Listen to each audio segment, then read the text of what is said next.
Hey guys, welcome back to my YouTube channel. Today we are going to discuss about the oxytocin. Oxytocin जो होता है वो obstetric का बहुत ही important drug है जिसके बारे में आप सबने सुन रखा होगा। तो चलिए इंपॉर्टेंट डिस्कशन करते हैं। ऑक्सीटोसिन का वर्क क्या होता है, ये कैसे वर्क करता है, राइट। तो ऑक्सीटोसिन में पहला हम लोग ऑक्सीटोसिस को पढ़ते हैं। जो ऑक्सीटोसिस होता है वो डिफरेंट केमिकल नेचर का होता है और उनके पास ये क्या वर्क करते हैं, ये काम करते हैं यूटेराइन मसल्स को कॉन्ट्रैक्शन जो होता है उसको एक्साइट करते हैं। मीन्स कि यूटेराइन मसल्स के कॉन्ट्रैक्शन में एक्साइटमेंट लाते हैं, राइट। ये होते हैं ऑक्सीटोसिस।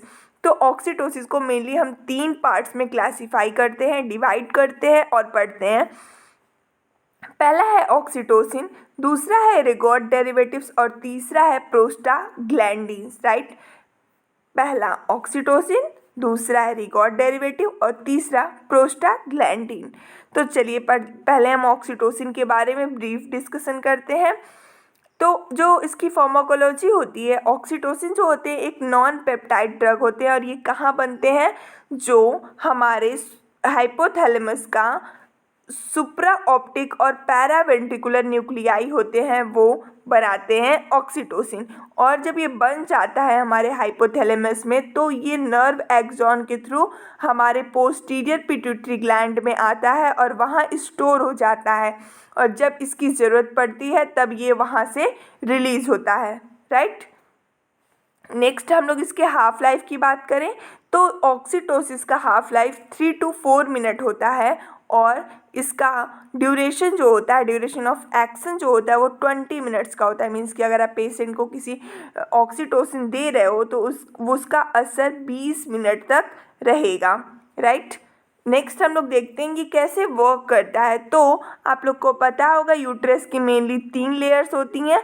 मिडिल लेयर जो मायोमेट्रियम होती है और इनर मोस्ट लेयर इंडोमेट्रियम होती है। तो हम लोग मिडिल लेयर की बात करें तो मिडिल लेयर पे क्या होते हैं, यहाँ पे ऑक्सीटोसिन के रिसेप्टर होते हैं। तो ये क्या करते हैं, जब लोग ऑक्सीटोसिन देते हैं तो यहाँ के जो रिसेप्टर्स होते हैं उनको 100 to 200 फोल्ड इंक्रीज करता है और यहाँ पे आके ज़्यादा से ज़्यादा ऑक्सीटोसिन आ जाते हैं। मीन्स कि इस पे आके चिपकते हैं जिसकी वजह से क्या करते हैं, ये ऑक्सीटोसिन कॉन्ट्रैक्शन को इंक्रीज करते हैं। उस कॉन्ट्रैक्शन को जब इंक्रीज करेंगे तो बेबी जो होता है वो जल्दी से पास आउट होता है, डिलीवरी जल्दी से हो जाती है। और हम ये क्या करता है, ये एमनियोटिक और डेसिडुअल प्रोस्टाग्लैंडिन प्रोडक्शन को भी इंक्रीज करता है, राइट। ये प्रोडक्शन को भी इंक्रीज करता है प्रोस्टाग्लैंडिन्स के। नेक्स्ट हम लोग देखते हैं कैसे इसको हम लोग प्रिपरेशन इसका हम लोग कैसे यूज़ करते हैं। तो अगर हम लोग सिंथेटिक ऑक्सीटोसिन की बात करें तो मार्केट में ये सिंटोसिन पिटोसिन नाम से यूज़ होता है जो कि 5 इंटरनेशनल यूनिट पर ml के हिसाब से आता है 1 एम्प्यूल में। इसके इंडिकेशंस क्या होते हैं, हम कब कब देते हैं ऑक्सीटोसिन को, तो प्रेगनेंसी में देते हैं, लेबर में देते हैं और प्यूपेरियम। मीन्स कि प्रेगनेंसी एक स्टेज हो गई, फिर उसके बाद आएगा लेबर के टाइम पे भी देंगे और प्यूपेरियम के भी टाइम पे हम लोग इसको देंगे ही देंगे, राइट। नेक्स्ट इसका हम लोग प्रेगनेंसी के टाइम पे कब देंगे, एक अर्ली स्टेज में देंगे और एक लेट स्टेज में देते हैं। तो अर्ली स्टेज में हम लोग क्यों देते हैं, एबॉर्शन को एसिलरेट करने के लिए। मान लीजिए कि एबॉर्शन इनविटेबल है या फिर मिस्ड एबॉर्शन है या फिर हाइडेटिफॉर्म मोल है, तो उस कंडीशन में हमको जो फीटल मटेरियल होगा उसको एक्सपेल आउट करना होगा मदर की यूटेरस से। उस कंडीशन में हम लोग देंगे ऑक्सीटोसिन ताकि जो फीटल कंटेंट है वो बाहर निकल जाए। और ब्लीडिंग को स्टॉप करने के लिए, मान लीजिए कि यूट्रस पूरा इवैक्यूएट हो गया तो ब्लीडिंग हो रही है, लेकिन तो उस टाइम पे हम लोग ब्लीडिंग को कम करने के लिए, ब्लीडिंग को स्टॉप करने के लिए हम लोग देते हैं ऑक्सीटोसिन। और जब एबॉर्शन हो रहा हो तो एबॉर्शन को इंड्यूस करने के लिए, मीन्स कि प्रॉपर तरीके से एबॉर्टिफिकेशन एजेंट को के साथ लाइक प्रोस्टाग्लैंडिन जो होते हैं उनके साथ हम लोग ऑक्सीटोसिन देते हैं। और हम लोग लेट फेज में कब देते हैं, प्रेगनेंसी का अर्ली फेज हम लोग डिस्कस किए कब दिया, अब हम देखेंगे लेट फेज। लेट फेज में हम लोग कब देते हैं, लेबर को इंड्यूस करने के लिए, लाइक 42 वीक हो गए, अभी तक लेबर नहीं हो रहा है, लाइक अभी कॉन्ट्रैक्शन नहीं हो रहा है प्रॉपर तरीके से यूट्रस का, तो बेबी डिलीवर कैसे होगा, नहीं होगा। तो हम लोग क्या करेंगे, ऑक्सीटोसिन देंगे ताकि जो यूट्रस है उसका प्रॉपर तरीके से कॉन्ट्रैक्शन हो सके और बेबी ईजिली डिलीवर हो जाए। और हम लोग सर्विक्स को राइपन करने के लिए देते हैं, ऑगमेंटेशन करने के लिए देते हैं, और यूटेराइन इनर्शिया में मीन्स कि लाइक प्रॉपर तरीके से जब यूट्रस का कॉन्ट्रैक्शन नहीं होता है, बहुत ही वीक कॉन्ट्रैक्शन अगर हो रहा हो, तो उस टाइम पे हम लोग ऑक्सीटोसिन देते हैं फॉर द स्ट्रॉन्ग कॉन्ट्रैक्शन। अब अर्ली फेज और लेट फेज डिस्कस कर लिया। अब लेबर के टाइम पे हम लोग कब दे रहे हैं, third stage of labour, most important third stage of the labour, जब हम लोग एक्टिव मैनेजमेंट करते हैं, मीन्स कि विद इन 1 मिनट हम लोग दे देते हैं ऑक्सीटोसिन आफ्टर द डिलीवरी। और जब हम लोग प्लेसेंटा को निकालते हैं, जब उसको एक्सपोल आउट करते हैं, उस टाइम पे भी हम लोग ऑक्सीटोसिन देते हैं। और प्यूपेरियम के टाइम पे पोस्टपार्टम हैमरेज को कंट्रोल करने के लिए, प्रिवेंट करने के लिए, ताकि ब्लड लॉस नहीं होगा तो पीपीएच भी नहीं होगा, तो उस टाइम पे हम लोग देते हैं ऑक्सीटोसिन। नेक्स्ट हम लोग बात करें डायग्नोस्टिक पर्पज़ की, तो डायग्नोस्टिक पर्पज़ में हम लोग देखते हैं जब फीटल वेलबींग हम लोग को देखना रहता है, बेबी सही है कि नहीं, उसका एफएचआर प्रॉपर है कि नहीं है।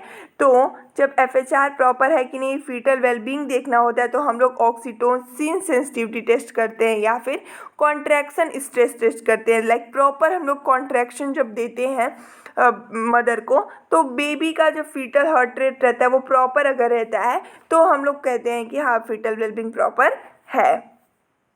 नेक्स्ट हम लोग इसके साइड इफ़ेक्ट की बात करते हैं, तो इसका साइड इफ़ेक्ट मम्मी पे भी हो सकता है और इसके फीटस पे भी हो सकता है, मीन्स कि मैटरनल भी हो सकता है और फीटल भी हो सकता है। तो पहले हम लोग मैटरनल डिस्कस करेंगे। मैटरनल में मे भी हो सके मदर को एरिथमिया हो सकता है, वॉमिटिंग हो सकती है, नोजिया हो सकता है, लाइक मिचली होगी, उल्टी हो सकता है, और यूटेराइन हाइपर स्टिमुलेशन मीन्स कि जब यूटेरस का एक्साइटमेंट ज़्यादा होगा, हाइपरटोनिया होगी, तो उसमें कॉन्ट्रैक्शन ज़्यादा होगा, कॉन्ट्रैक्शन की फ्रीक्वेंसी ज़्यादा होगी, तो इसकी वजह से एफएचआर का पैटर्न भी एबनॉर्मल हो सकता है, बच्चे का जो धड़कन है वो भी एबनॉर्मल हो सकता है। फिर है यूटेराइन रप्चर। यूटेराइन रप्चर का कहने का मतलब है कि जो ग्रैंड मल्टीपैरा होती हैं, जिसका माल प्रेजेंटेशन होता है बेबी का और कॉन्ट्रैक्टेड पेल्विस होता है, ऐसे लोग हाई रिस्क केस होते हैं यूटेराइन रप्चर के। जब हम लोग उसको वो दे देते हैं, लाइक ऑक्सीटोसिन जब हम लोग दे देते हैं, तो अब कॉन्ट्रैक्शन हो रहा है, कॉन्ट्रैक्शन स्ट्रॉन्ग कॉन्ट्रैक्शन स्टार्ट हो गया है, लेकिन तो माल प्रेजेंटेशन है, बेबी बाहर ही नहीं निकल पा रहा है, लाइक उसका सिफेलिक प्रेजेंटेशन नहीं है, उसका या फिर ट्रांसवर्स प्रेजेंटेशन है या फिर ऑब्लिक प्रेजेंटेशन है। उसकी वजह से क्या हो रहा है कि बेबी ईजिली तरीके से बाहर नहीं निकल पा रहा है, तो यूटेराइन रप्चर हो सकता है उस कंडीशन में।